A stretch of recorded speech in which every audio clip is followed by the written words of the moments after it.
I swear to you, nothing makes sense. Our medical meltdown series all week. I mean, let's tax a cigarette company. How are we going to pay for it when everybody stops smoking?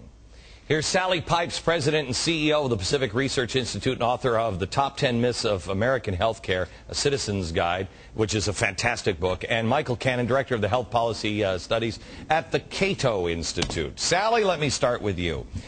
Massachusetts is in trouble here. All of the hidden costs.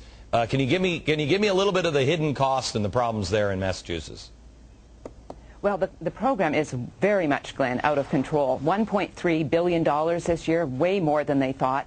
And, you know, as you mentioned, tobacco tax is up $1 a pack. And, of course, people will change their habits. They will stop smoking. That's what I want to ask you. At what point? I mean, the whole idea was, let's tax people for smoking so they don't smoke anymore. But now, with S-chip and everything else, we're paying for all these programs of smoking. The government is going to pretty soon have to start running advertisements and get Joe Camel to get kids hooked on cigarettes young so they can get the tax money.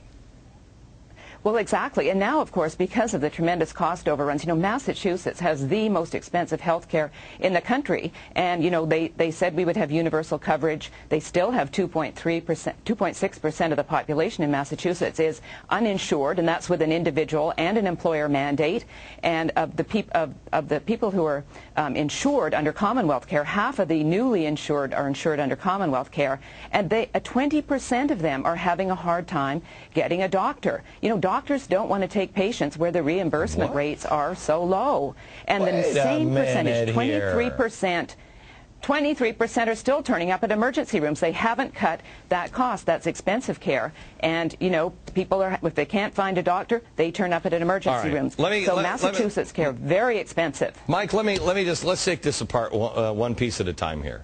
Let me ask you about, it's better care. It's got to be better care. Because, I mean, the wait times have got to be way down.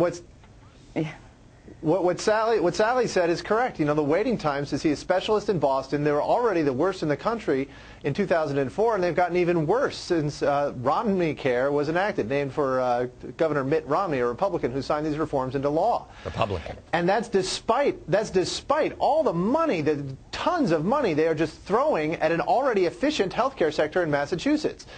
The Commonwealth, the government's budget only accounts for a small share, less than half of all the cost of these Romney Care reforms.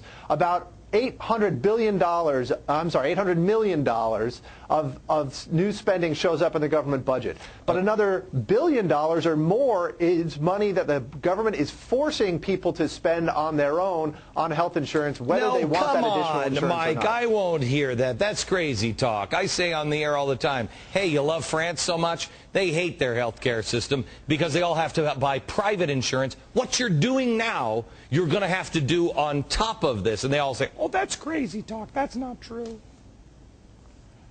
It's happening in Massachusetts. And the worst part is that with all this additional spending, and it's busting the state budget, they can't pay for all the promises that they've made. They've now started rationing care. They've screwed down on the price controls in Medicaid. That makes it harder for people enrolled in Medicaid to get to see a doctor. And they've just cut 30,000 legal immigrants from the insurance rolls in Massachusetts. Let me ask you a question. If you like government-run health care, you better make sure you're popular, because if you're as unpopular as, say, legal immigrants, and those are the ones we presumably like, then you're going to get thrown off of the insurance rolls. Sally, that's crazy. I mean, okay, so we don't give the old people cough medicine. It's compassionate, I guess. You can control costs by denying care. That's the way it is in Canada, where I'm from. And I am a legal immigrant, so we have to, you know, it's a good thing I'm not living in Massachusetts. No. Sally, you misunderstand. You like the health care in Canada. I'm told that all the time. Canadians love the health care. Forget about their building hospitals on the border. Well, if she likes the health care in Canada, she should move to Massachusetts, because Massachusetts is about to adopt the same sort of payment systems that they've got in Canada. Sally, debunk the myth that people in Canada love the health care system.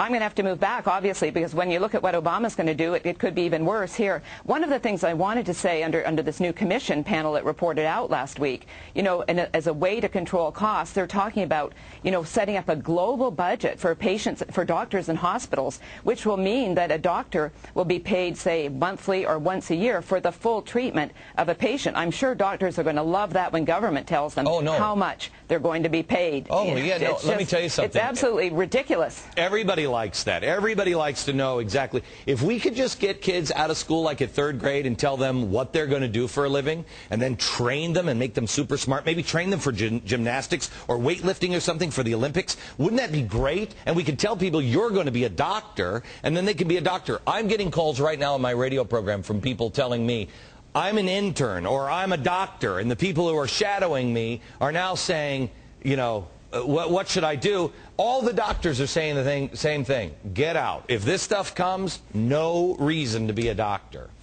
It happens in every country. Canadians have an escape valve. They come to this country. What Sally's talking about is a perfectly legitimate way of paying doctors. What's scary about what they're doing in Massachusetts is that's going to be the only choice. So what they're doing is they create those financial incentives, and doctors and hospitals then have an incentive to ration care to you, to reduce the number of services that you receive. And you know what? If you could choose that sort of arrangement, that would be fine. You'd be in a health plan like Kaiser Permanente. They provide electronic medical records. They do a lot of other neat things. But if you don't have a choice to leave, that's not Kaiser Permanente. That's Canada. Okay. And they're going to be rationing care to you. Sally, and I not appreciate giving you it. a lot of the care that you're going to want. Sally, thank you very much. I appreciate it. Mike, I appreciate it. I know Dashboard Obama appreciate. Oh, he doesn't. He doesn't appreciate it. No, he's angry. Back in a minute.